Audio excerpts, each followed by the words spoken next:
They've done a fantastic job. Even the microphone works well. That's good. Wow. Well, I'd like to just thank everybody for the incredible job they've done. I love the state. As you know, Ron and I have had a really great relationship for a long time. We had a little off period for a couple of days, but it didn't last long. It didn't last long, and a lot of respect for each other. And it's a great honor to be deep in Florida, the Florida Everglades, to open America's newest migrant detention center. It's incredibly built, and you're seeing that yourself. That's why I said, let the press join us on our walk so they can see what's happening. It's known as Alligator Alcatraz, which is very appropriate because I looked outside and that's not a place I want to go hiking anytime soon. But very soon this facility will house some of the most menacing migrants, some of the most vicious people on the planet. We're surrounded by miles of treacherous swampland, and the only way out is really deportation. And a lot of these people are self-deporting back to their country where they came from.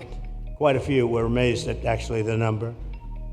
We took the FEMA money that Joe Biden allocated to pay for the free luxury hotel rooms, where he's paying hundreds of millions of dollars in New York City, and we used it to build this project. And Narana was just a little fraction of that money. The money they spent on that project, I happen to know the real estate developer. He's a he never really made that much, but he became very wealthy. With luxury, he didn't do well. With people that are not exactly luxury, he's made a fortune. I want to thank Florida Governor Ron DeSantis and Secretary of Homeland Security Kristi Noem, and Florida Attorney General James Uthmire. Where is James? Where is he? You do a very good job. I hear good things. I hear good things about you from Ron too. No, you really do. He's even a good-looking guy. That guy's got a future, huh? Good job, James. I hear you did really, really fantastic. Worked hard. You're like in the construction business for a few days, right? Huh? Congratulations. For all the hard work and to make this facility possible. It's amazing.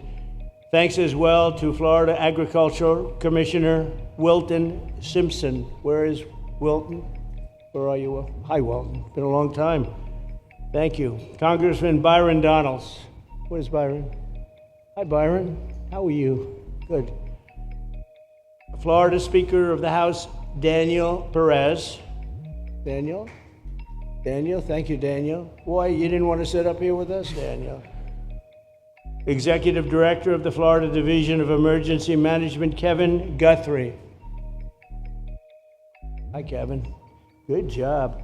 Acting Director of ICE, Todd Lyons. Todd, great job. And Senator Joe Gruters. He is a great guy. Where is Joe? We love Joe. Thank you, very much. Welcome home. Thank you. Thank you, Joe. Joe is great. With the help of those incredible Border Patrol agents, we now have the lowest level of daily border crossings ever recorded. As you know, last month, the month of May, just got released 2 days ago, the number of illegal aliens into the United States was zero. Zero. Even I find that hard to believe. That somebody must have gotten in, I think. I don't know, but they say zero, and the people that count them are radical left Democrats. So when a radical left Democrat tells me it's zero, I believe him.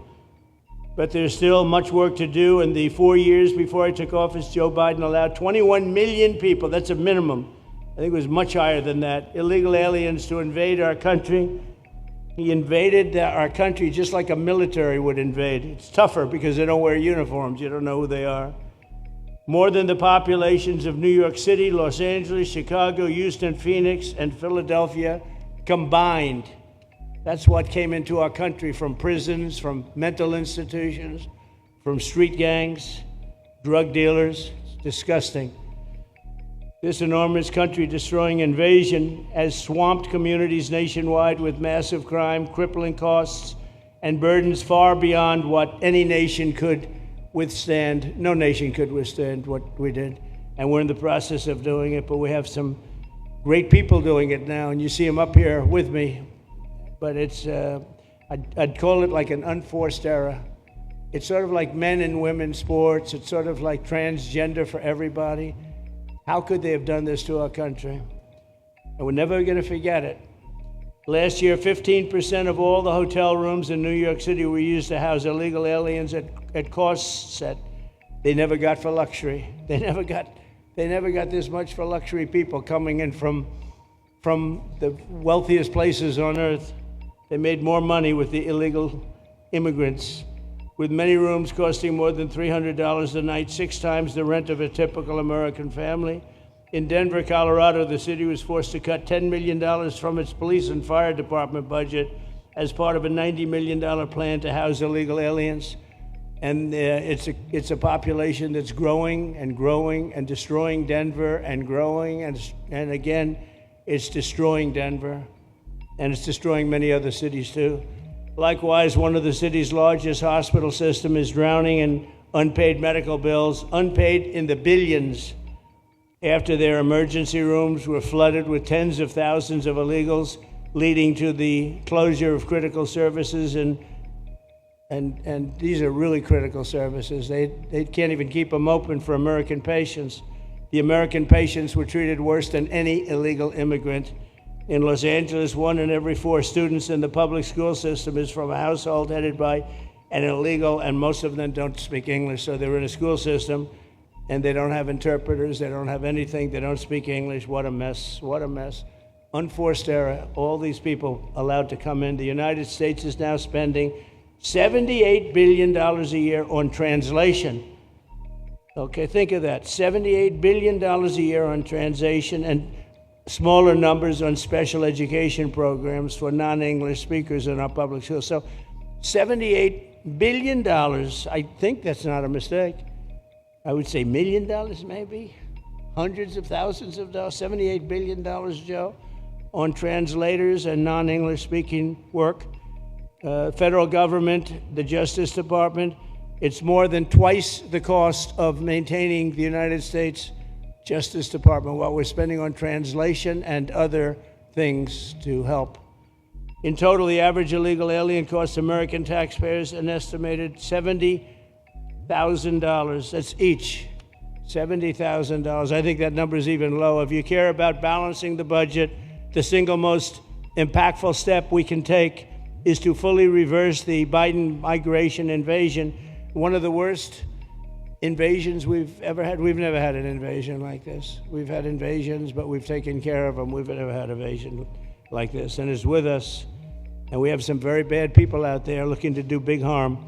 That's why the One Big Beautiful Bill includes funding for 3,000 new Border Patrol officers and 10,000 new ICE agents. And I've gotten to know the Border Patrol and ICE very well. Unlike Kamala, she was the border czar, but she never saw the border.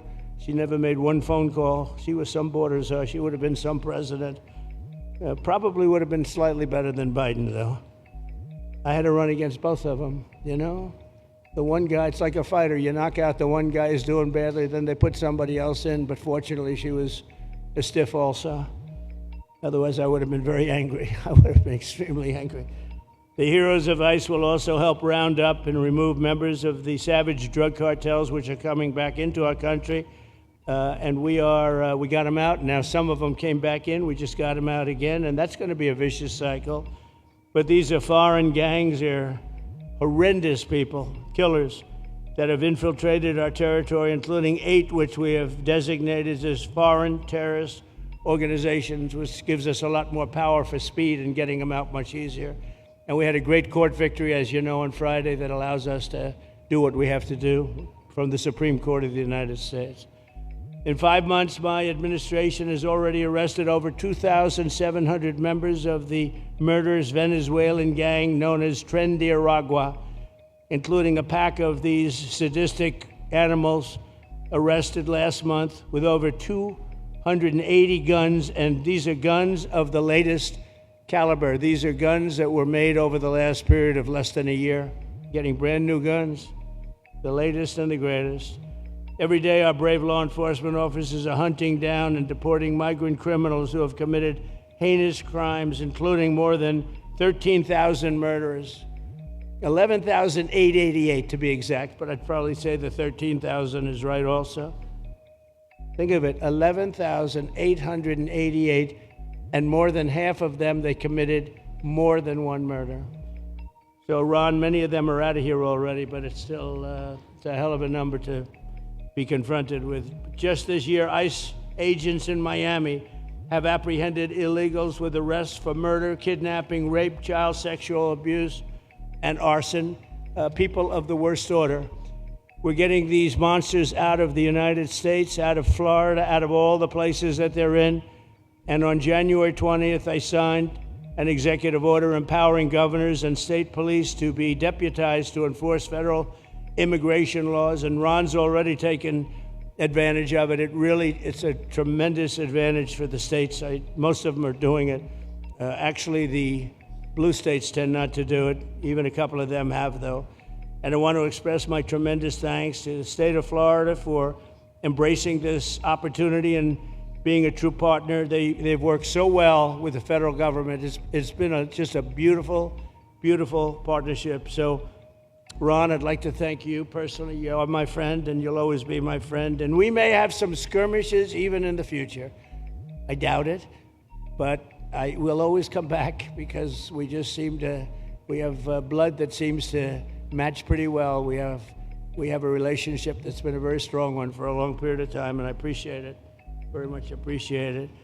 And also, Secretary Noem, I'd like to have you say a few words. You have been unbelievable, the job you've done. You and our favorite person, Tom Homan, have done, and your whole staff, because it's a lot of people, and Tom acknowledges it all the time. He respects you so much. He respects the staff that you both built.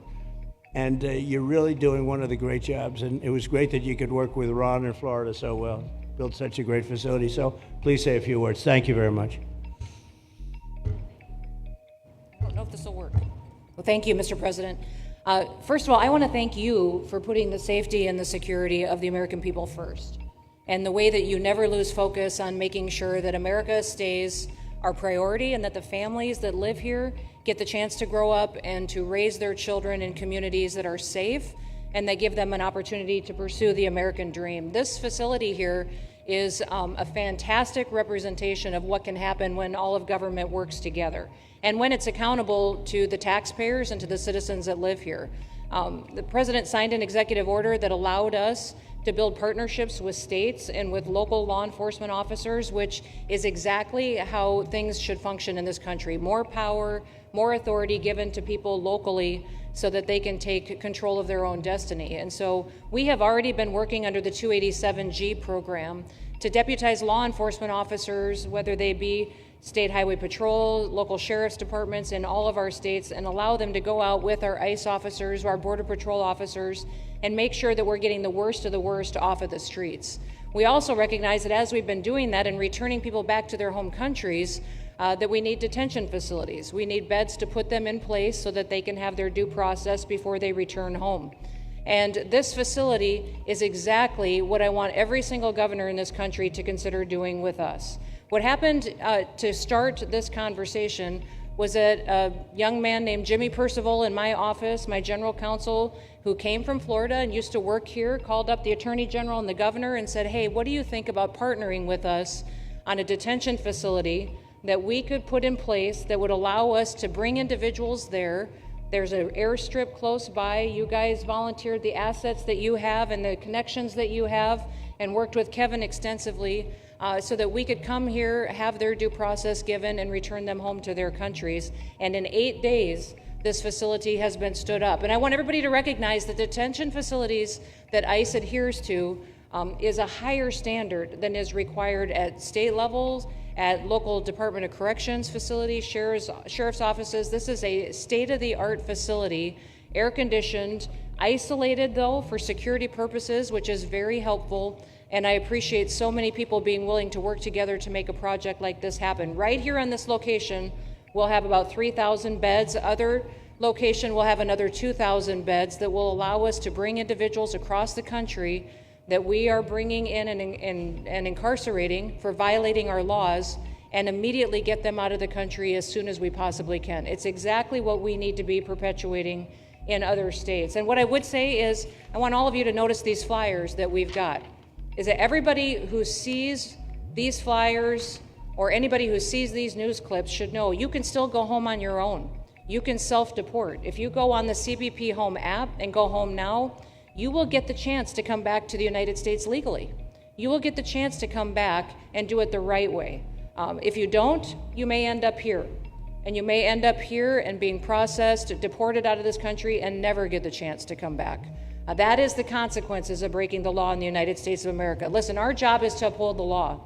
This is a country of laws. We have a border now, and because we have a president that cares and recognizes that we need to be a nation of borders and a nation that upholds the law. If you break the law, there's consequences.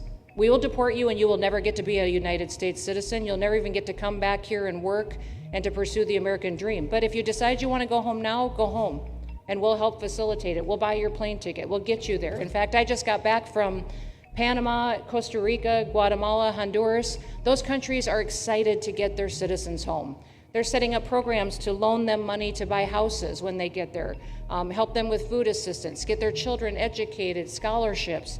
They want their citizens that are living here in the United States illegally to come home and to be a part of their economy and help their countries grow. So this is a win-win for everyone, and I just want to end, Mr. President, by thanking our law enforcement officers, by thanking our ICE officers and our Border Patrol officers for what they do every day. They are out on the streets, and violence against them has increased over 500% since Trump has gone back into the White House, because he's upholding the law and because a bunch of liberals, socialists, and Marxists are out there lying about what President Trump is doing.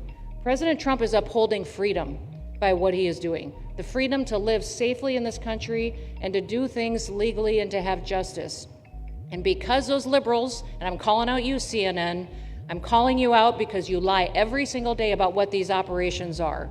We are going after murderers and rapists and traffickers and drug dealers and getting them off the streets and getting them out of this country because Joe Biden let the worst of the worst come in here. The other day I was talking to some marshals that have been partnering with ICE.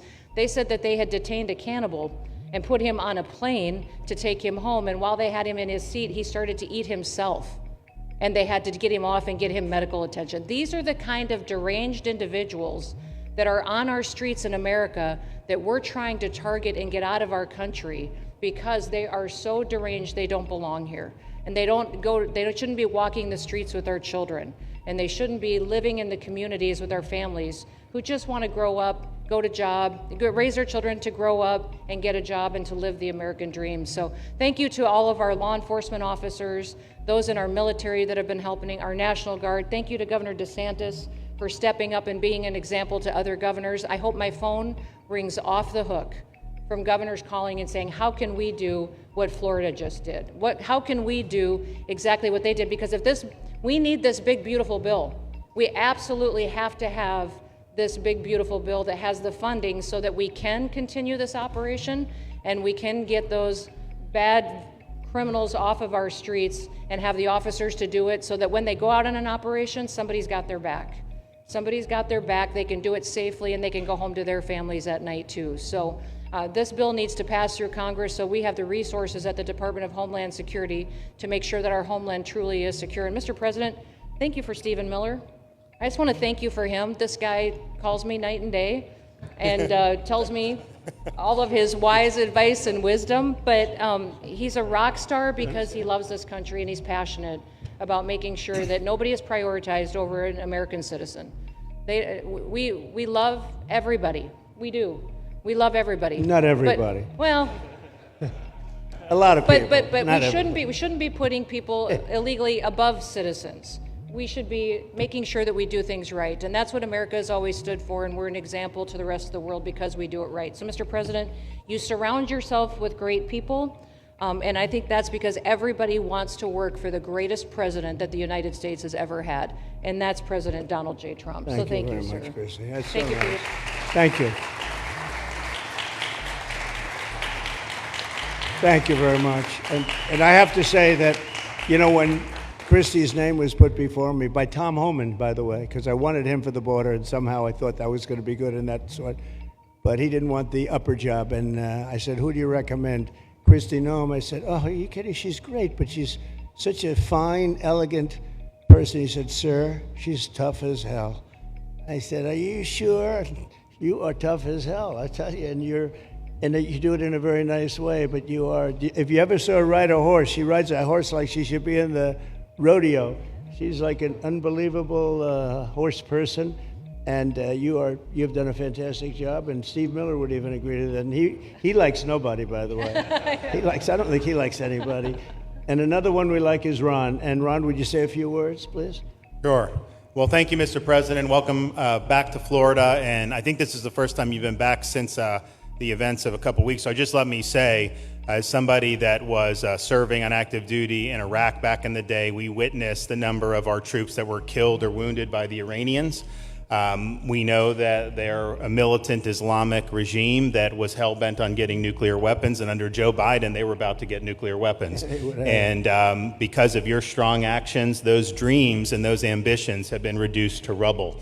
And I thank you. I know a lot of veterans thank you, and people in Florida really thank you for stepping up and really making a strong, tough, but strong decision. I think we're much safer as a result of that. Now, on the immigration, I think President Trump's election represented the chance for us to finally solve this illegal immigration and border problem once and for all.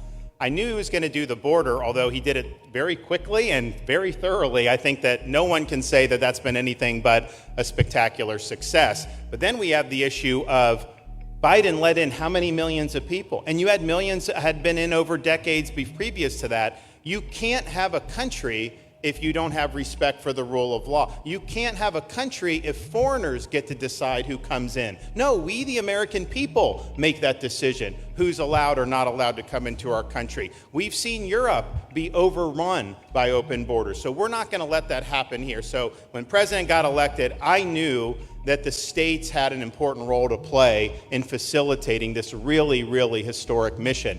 We're the only state in America, Florida, that requires full cooperation with ICE from all state and local law enforcement entities. And what is the net result of that?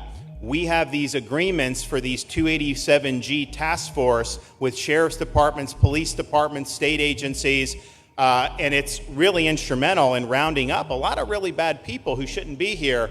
If you look at the number of those full-blown 287G agreements that have been executed around the country, the state of Florida counts for 60% of those. If you look at the number of immigration arrests of illegal aliens on any given day, the arrests happening in Florida constitute between 15 and 20%. Nationwide. So we're all in on this because we understand how important it is to our citizens. It crowds schools, it crowds medical, it crowds housing. Yes, you have illegal alien crime as well, and people want the problem solved. And the only way we're going to solve it is if states like Florida step up and help the president, help Secretary Noem get the job done. Now, this facility here was really in response to us working with DHS and ICE from the time the president got sworn in. And the number one thing they kept coming back to was, Biden decimated the agency. I mean, let's just be clear. You could have illegals in Florida. Biden would just release them. Even when they had notices or they had orders to be removed, Biden wouldn't send them back. So their interior enforcement collapsed under Biden. So they're building it back up. But they're like, we need detention space in order to be able to bring about more deportations. And so what we have here can hold 3,000 now. We have 2,000 facility up at Camp Blanding that we're going to be open, which is our National Guard site. But think about what you have here. They come here, say they already or been ordered to be deported. You drive them 2,000 feet to the runway, and then they're gone. It's a one-stop shop. And this airport that's been here for a long time is the perfectly secure location. It's going to make a big difference. And let me just thank everyone who was involved. We got the call from DHS a little bit more than a week ago. And here we are 8 days later with this facility open. And as soon as Air Force One departs, it'll be swept and it'll be open for business to be able to do. But our goal here is to process them and be able to effectuate their return to their home country.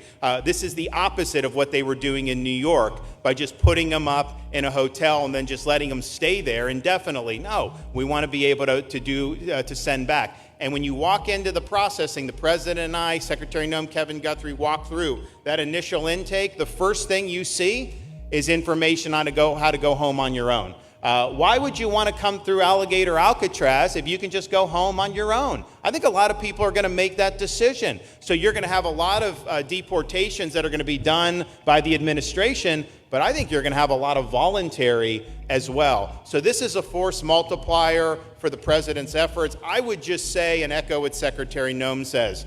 There is no reason why other states can't be doing it. And I know Louisiana, Texas, a couple of them, but we've got if only the red states did this, they would be able to expand their capacity by tens of thousands, maybe 50, 100,000 on a given day. That's how you really start to make a difference. And so we're proud to be able to partner with the Trump administration on that. Mr. President, thanks for coming down. I think you highlighting this is going to move the needle in a big way throughout the country, and I think it's going to help all of us achieve the really big results that I think our voters want to see. Thank you. Great job.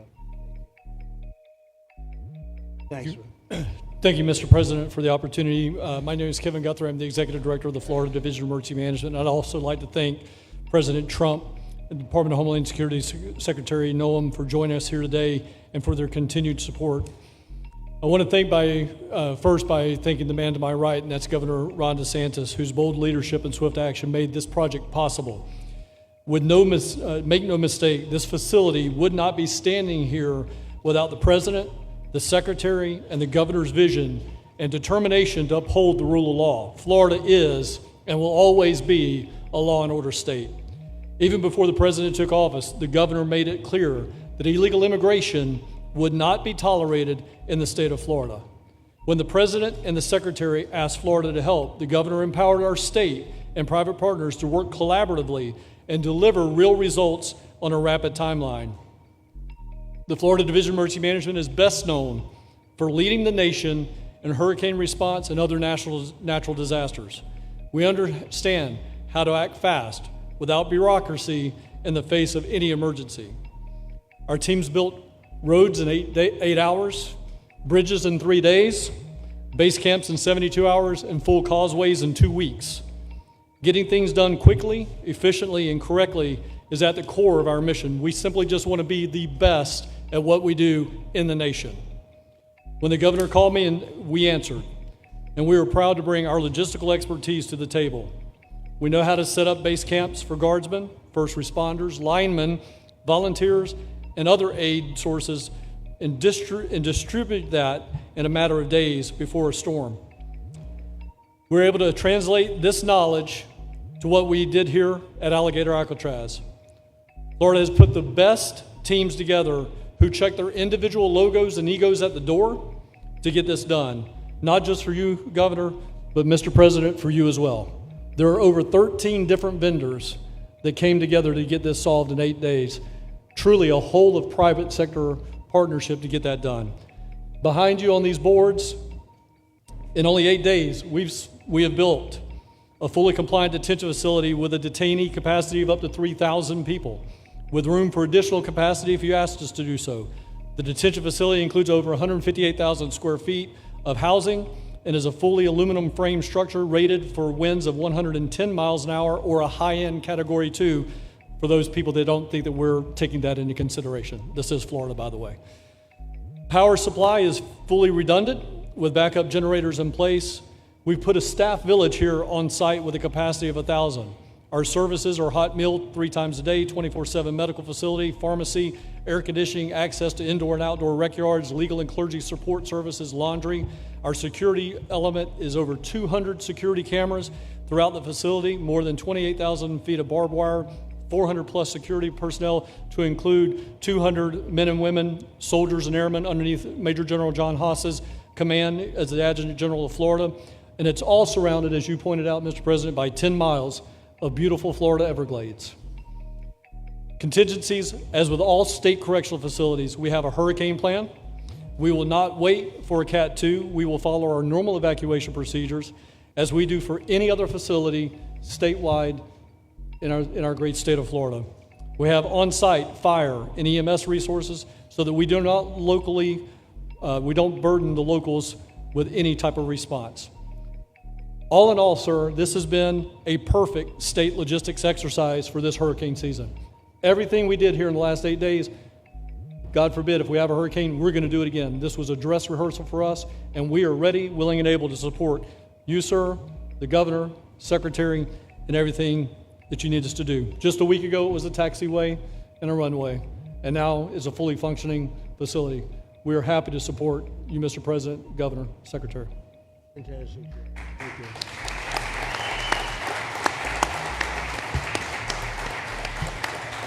Byron, please.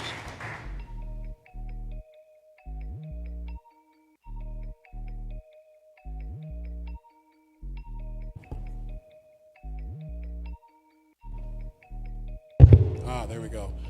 First of all, Mr. President, we all have to thank you for your leadership and for the mandate that the American people gave you to finally secure our borders and to deport criminal illegal aliens and longstanding illegal aliens out of the United States. That is a mandate given to you by the American people. I know Secretary Noem, Stephen Miller, Governor DeSantis, myself, on behalf of the other members of Congress in the Senate, and of course here in Florida, we are behind you 100% in that mission. To the governor, I really appreciate you and commend you for your leadership on this, taking swift, decisive action to building this facility. One of the things that has occurred because of the work you did earlier this year with the legislature is that our sheriffs are out there every single day. They are arresting these criminal aliens in our streets, and they're seeing some backlog in their jails. So this facility primarily goes to address some of that backlog and then to help us fulfill the mission that the president has led us to. So Governor, thank you for your leadership and thank you for your decisive action on this. It really does mean a lot to all the people of Florida, of course the people of the 19th Congressional District. Secretary Noem, I mean, what can I say? The president's right, you're double tough. So we appreciate all your leadership. You and Tom Homeland have been doing a great job. And I'm actually going back to DC after this because we have to vote on one big, beautiful bill in the House. We have to get that to the president's desk so we can get you the resources that you need to fulfill the mission that the American people have asked us to do. I totally agree with what Mr. Guthrie has said. This is a logistical marvel when something like this occurs. We've seen Florida Department of Emergency Management answer the bell time and time again. The governor has said we need to accomplish this, and DEM gets that job done. And we had a side conversation about, I know there were some concerns. People were like, well, what happens if a hurricane comes? What happens if this happens? And I looked at Kevin Guthrie and I said, you already have a plan, don't you? And he goes, of course we have a plan. You know that we do. This is what Florida does, Mr. President. And so I want to commend you for your leadership and your vision on this. Governor, thank you for all that you've done with your vision and determination. Secretary Noem, we're going to get the bill done so you get the resources you need. See you, sir. Thank you very much. Oh, thank you. Wow. Thank you. You know, I'm waiting, listening to these wonderful words, and they are music to my ears, but I was also wondering how we're doing, because I know this is prime time. It shows that I care about you, because I'm here, and I probably should be there, but we do care. Thank you very much. James, please. We're all happy now, James. Yeah. Well, I can speak on behalf of all of our sheriffs, state law enforcement, our police chiefs. We are going to continue to make arrests, our pedals to the metal, as many as we can. We want to fill this place up. The governor and Kevin have shown they can build bridges in 3 days, so why not some detention facilities? Hopefully there's more to come. And you really kind of were the inspiration for this. We like the idea of reopening the original Alcatraz. I don't know if that can happen or not, but we thought, hey, we've got our own natural Alcatraz in the middle of the Everglades. Right. Great runway, great perimeter, so let's make it happen. In Florida, we walk the walk, and we will deliver for all of you. Thank you. Well, I heard you were responsible for the locational pick, and you cannot have picked a better location. I said, whoever the hell made this choice, I know you take it a little heat from some environmental groups, but I take it all the time, and that's an honor. But I heard you were very responsible for that choice, and that was a big choice. Thank you very much. Great job, James. Thank you. Do you want to finish over here, and then we'll go over here? We'll go back and celebrate the big, beautiful bill that you just got passed. You sure that's right, Brian? Yeah, all right. Wow, good. He's doing a good job. Right. Wow. Mr. President, first of all, I just want to say how grateful we are that you're back here in your home state of Florida. You've been doing an amazing job, not only at our border, but around the world, keeping this country safe and Americans. We are grateful for your leadership. God had a plan for us, and it was Donald Trump. So thank you for that. As a member of the Immigration Board and as the Commissioner of Agriculture of this state, I've been happy to help lead with the governor and the rest of the cabinet on this issue. We're very proud Secretary Noem's here today and others to represent not only the United States in our efforts to make this commitment to keep our citizens safe, but we're going to continue in Florida to remove the barriers to have your vision come true of a safe United States. We're going to get these illegal criminals out of this state, and we really appreciate you and your leadership in this effort. So thank you for being here. Thank you very much. You're doing a great job, too. Thank you. Thank you, Mr. President. Joe Gruters, State Senator. I'm a member of your Homeland Security Advisory Council, your Vice Chairman. Thank you for that appointment. And thank you for coming back to Florida and everything that you do. Every single day you are delivering on the promises that you promised to us at all of the events you've done throughout the years, but specifically this last campaign. You deserve all the credit for everything, and you are surrounding yourself with incredible people like Secretary Noem, Stephen Miller, and just like your big, beautiful bill here in Florida, there was a lot of commotion about our immigration bill.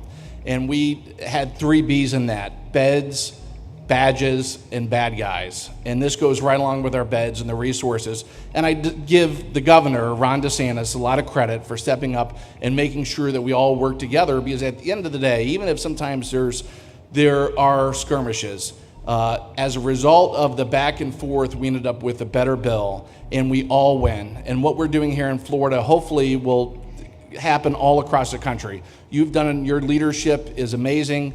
Keep up the great work, and just know that Florida loves President Donald J. Trump.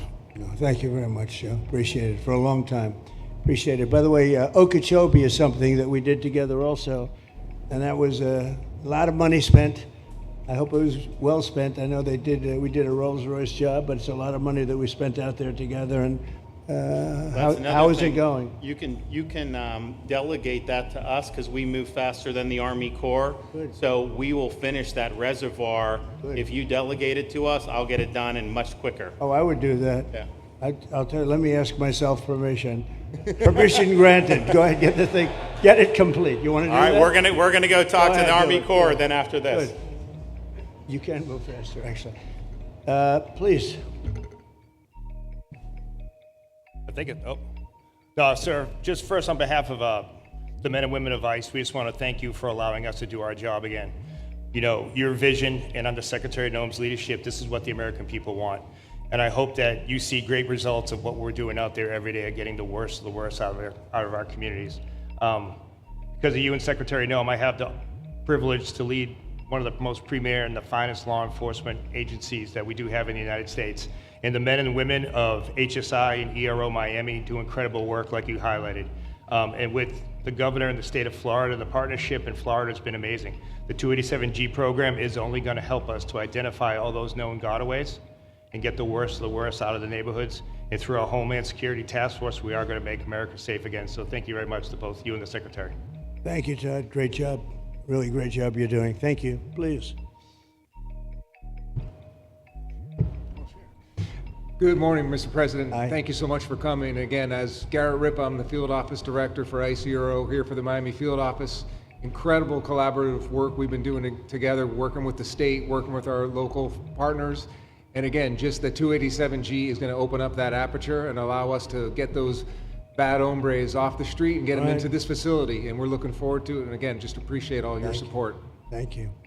Always thank you. You've always been so great. Thank you very much. Please. Good afternoon, Mr. President. On behalf of Air Marine Operations, my name is Andres Blanco. I'm the Executive Director for Southeast Region. AMO continues to execute and support your executive orders. Air Marine Operations brings a unique capability both in the air and the maritime domains. And in partnership with our Border Patrol, OFO officers, and ERO, we continue to conduct effective operations both interior, along the border, and along the maritime approaches. Thank you very much. Good job. Good afternoon, Mr. President. Jose Figueroa. I am the Acting Special Agent in charge for Homeland Security Investigations here in South Florida, and our office covers from Key West to Fort Pierce. Tremendous collaboration here with the state and our federal partners. HSI is conducting criminal investigations into TDA, MS-13s that are involved in human smuggling, sex trafficking of minors, and we will continue that effort with your support. Governor DeSantis, thank you very much for this facility. Looking forward to continue the great work. Thank you. Thank you very much. Steve, would you like to say something? Our star. Thank you, Mr. President. I just want to say on a personal note, getting to watch what you've done over the last 5 months to deliver on a 50-year hope and dream of the American people to secure the border. When President Trump came into office on January 20th, the United States had endured the largest wave of illegal immigration in human history. Not just American history, human history. And within just a few days, President Trump, through his strength, leadership, diplomacy, and vision, achieved the most secure border anyone in the world has ever seen. When we recently went overseas to the NATO summit, I had senior staff in foreign governments come up to me and ask me how he achieved the Trump miracle on his border and could that be replicated in their countries. For individuals who don't work in this space, to have 0 successful illegal entries in an entire month should be an impossible achievement. There's a 2,000-mile border with one of the poorest countries in the world, and you have open travel from 150 countries into Central America and South America. There are 2 billion people in the world that would economically benefit from illegally coming to the United States. And through the deployment of the military, through the deployment of novel legal and diplomatic tools, through the building of physical infrastructure, through the empowering of ICE and Border Patrol, and the entire federal law enforcement apparatus, President Trump achieved absolute border security. And now, once this legislation is passed, he will be able to make that with those resources permanent. Watching what you've done, sir, has been one of the honors of a lifetime. I'm proud to be able to play any role in it. And what President Trump is going to achieve next with the resources in this bill will make America safer, stronger, freer, more sovereign, and more prosperous than it has ever been before. Thank you, sir. Thank you, Steve. Oh. Thank you. And the bill is going to be great for Ron. It's going to be great for Florida, too. A lot of set-asides for Florida, some of the things that you wanted to do. And so it's great news to hear that it was approved. Do you want to take a few questions, Ron? We'll take a few questions from these. Yeah, please, go ahead. Yeah. Thank you, Mr. President. Given the likelihood of the One Big Beautiful Bill passing, and we look forward to the success of this facility here, how many more facilities like this do you feel that the country needs in order to enact your agenda of mass deportations? Well, I think we'd like to see them in many states, really, many states. This one, I know Ron's doing a second one, at least a second one, and probably a couple of more. And, you know, at some point, they might morph into a system where you're going to keep it for a long time. You know, it's not that far away from jails that take years to build, and money is spent and wasted. And, you know, like the railway that they have in California that costs like 40 times more than it was supposed to cost. The same things happens with prisons. You look at this in a short period of time, Ron, James, and some of the people that really worked on it along with our people, they did this in less than a week. And you look at it, it's incredible. The incredible thing is picking the site, because the site was one of the most natural sites. It might be as good as the real Alcatraz site. You know, it could be. Well, that's a spooky one too, isn't it? Huh? That's a tough site. But so I think it could last as long as they want to have it. I mean, you may morph this into, you know, your prison system, frankly, which I know you always need, unfortunately. I'd like to say, you know, a little controversial, but I couldn't care less. We have a lot of bad criminals that came into this country, and they came in stupidly. It was an unforced error. It was an incompetent president that allowed it to happen. It was an auto pen maybe that allowed it to happen, and it did happen. But we also have a lot of bad people that have been here for a long time, people that whack people over the head with a baseball bat from behind when they're not looking and kill them, people that knife you when you're walking down the street. They're not new to our country. They're old to our country. Many of them were born in our country. I think we ought to get them the hell out of here, too. You want to know the truth. So maybe that'll be the next job that we'll work on together. But I think getting them out, you know, we forget about them. We had some bad accidents in New York, and they're not accidents. They were done very much on purpose. People being pushed into a subway just before it arrives, going 40 miles an hour. and they're 10 feet away from where the thing is. You get pushed right into the face of the subway train, get whacked and killed. And these are sick people. I'd like to get them out of here too. Yeah, please, go ahead. White shirt, glasses. Julio Rosas, Blaze Media, sir. A couple months ago, I ran into former DHS Secretary Mayorkas, and I asked him a couple questions about his disastrous handling of the border. He didn't like my questions. But the number one question that I heard from people in responding to my video was, why hasn't he been arrested yet? Obviously, you guys are cleaning up the mess that was made deliberately for the past 4 years, and so people want accountability. It's great to see that the border is secured, and it's great to see the state level cooperation. But I guess I would ask you, why hasn't he been held accountable, or anybody really? Well, pardons were given out by to many people, and they shouldn't have been given out. Like the Unselect Committee of Political Thugs was given a pardon because they destroyed all of the information from 2 years of hearings, and they should be arrested, but they were given pardons. Was he given a pardon, Mayorkas? Was he not? I don't believe so. Well, sir. I'd take a look at that one, because what he did is it's beyond incompetence. Something had to be done. Now, with that being said, he took orders from other people, and he was really doing the orders. And you could say he was very loyal to them, because it must have been very hard for him to stand up and sit up and talk about what he allowed to happen to this country and be serious about it. So he was given orders. If he wasn't given a pardon, I could see looking at that. In fact, why don't you take a look at it, Kristen? He was impeached, but it was just a fake impeachment. It was a fake impeachment. Why don't you take a look at it? I think he was so bad. They were all so bad. Look, it was the worst president in the history of our country. We've had some bad ones, but he was the worst president. But somebody told Mayorkas to do that, and he followed orders, but that doesn't necessarily hold him harmless. So take a look at it. Very good question, actually. Thank you. Yeah, please. Go ahead. Mr. President, you and the Secretary have both said that many people have self-deported since you came back into office. Yeah. How many is many, and has the rate gone up? How do you see the tempo of that moving forward going on?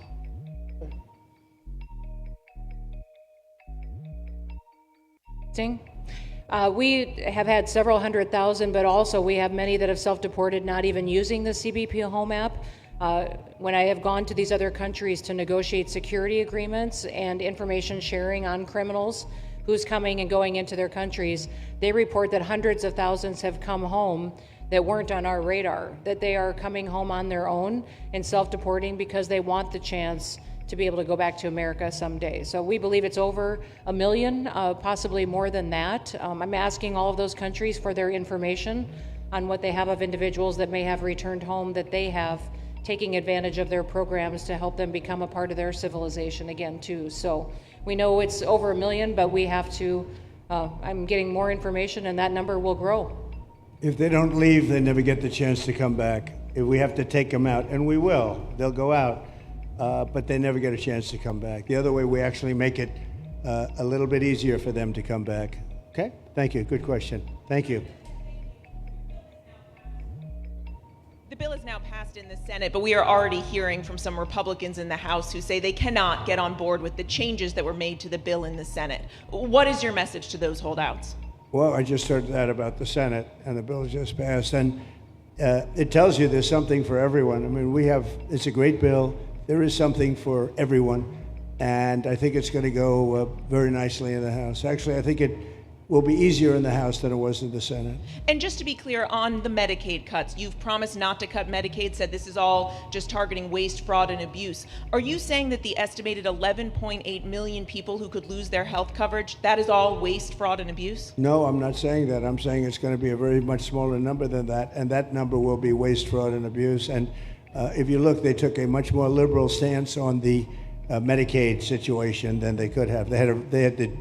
They had a tough stance and a weak stance. They took not a very strong stance on that to start off, and it's waste, fraud, and abuse, and everybody wants that covered. What number is that? What analysis are you seeing? I'm not seeing a number, but I know it's much less than the number you gave, and we really were very, very cognizant of three things. Social Security, we're going to take care of it beautifully. Medicare and Medicaid, and we are going to save it, whereas the Democrats are going to, you won't have it. they will destroy Medicare and Medicaid, and they have to because their numbers don't work. So it's not going to happen. They're the ones that have destroyed Medicare. They have made it so bad already, they're going to make it a lot worse. But now we'll be in charge, so we're going to have no problem with Medicaid or Medicare or Social Security. Thank you. Yeah. Claire Gall with Wink News in Fort Myers. What is your direction to ICE when it comes to arresting farm workers here illegally, other workers in industries that are pretty critical to Florida's economy? Yeah. Well, we're very much cognizant of that, and as you know, I won the farmers by 92%, and I'm not going to be abandoning my farmers. We were strong on the borders, but we're also strong for the farmers and for others in the hotel industry, et cetera. You know, we have similar situations, and Christy and I, and we'll be working with Ron and a lot of the states.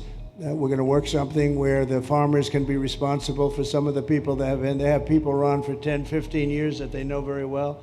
We're going to put them responsible.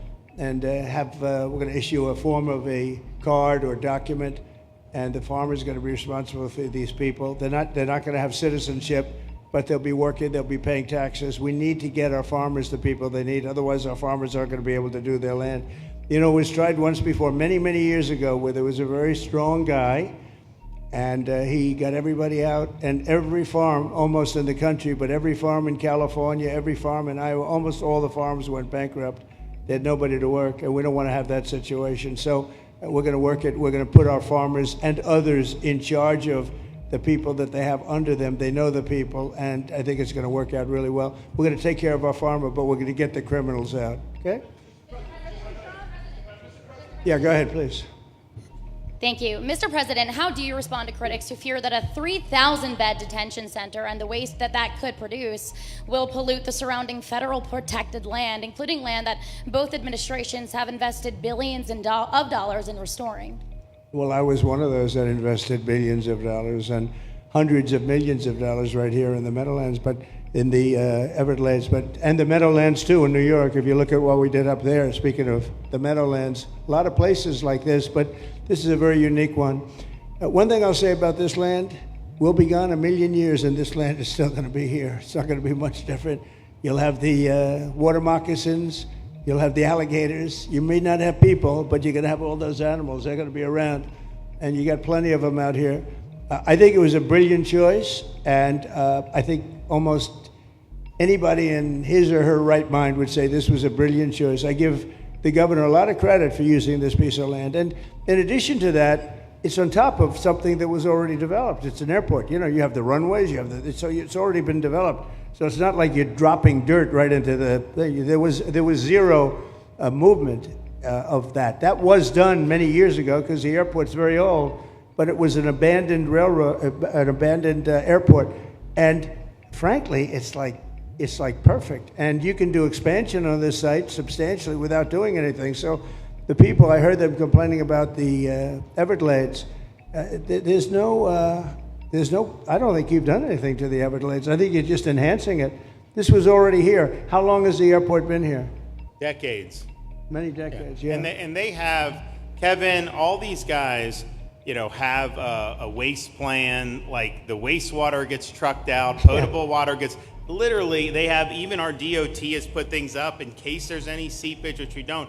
So you are literally doing this on concrete that's already here. So I don't think those are valid and even good faith criticisms, because it's not going to impact the Everglades at all. President's been a champion, we've been a champion, really changed the game in Florida on it.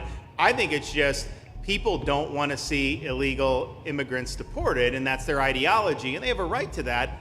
But illegal immigration's unpopular, so they know that they're going to have less effect trying to do it. So they're going to try, oh, well, no, it's just about the Everglades. But really, I think a lot of those people, they just don't want to see illegals deported.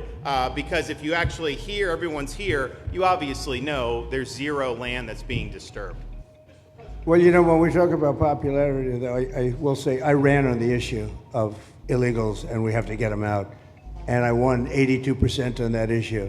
So I think that they may not like certain aspects of it, but ultimately they do not want them in their country. And if this is a part of a use, but I think from an environmental standpoint, it's incredible. In fact, when we landed that very big, heavy plane today, They came out and checked it fairly. I think they want the president to be able to land on a piece of concrete that's not going to go 6 feet underground. Okay, please, in the back. Dana Marie McNichol, Fox News Channel. Mr. President, is there an expected time frame that detainees will spend here, days, weeks, months? And does that have anything to do with the immigration judges you just spoke about being trained and staffed here? When you say, what was the first part of your question? Is there a specific time frame you expect the detainees to spend here? Days, weeks, months? In Florida? Yes, here at Alligator Alcatraz. I'm going to spend a lot. Look, this is my home state. I love it. I love your government. I love all the people around. These are all friends of mine. They know them very well. I mean, I'm not surprised that they do so well. They're great people. Ron has been a friend of mine for a long time. I feel very comfortable in the state. I'll spend a lot of time here.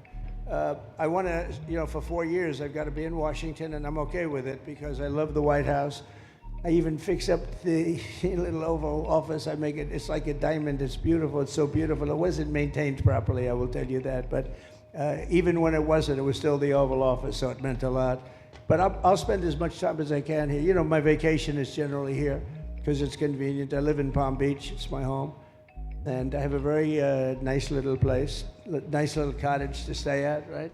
But we have a lot of fun, and I'm a big contributor to Florida, pay a lot of tax. And a lot of people move from New York, and I don't know what New York is going to do. A lot of people moved to Florida from New York, and it was for a lot of reasons, but one of them was taxes. The taxes are so high in New York, they're leaving. I don't know what New York's going to do about that, because some of the biggest, wealthiest people and some of the people that pay the most taxes of any people anywhere in the world, for that matter, they're moving to Florida and other places.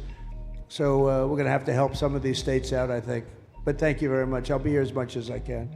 Very nice question. With that, I'd like to just end by saying I want to thank Ron and James and all of the people that have done such a great job, all of your staff. Really fantastic work.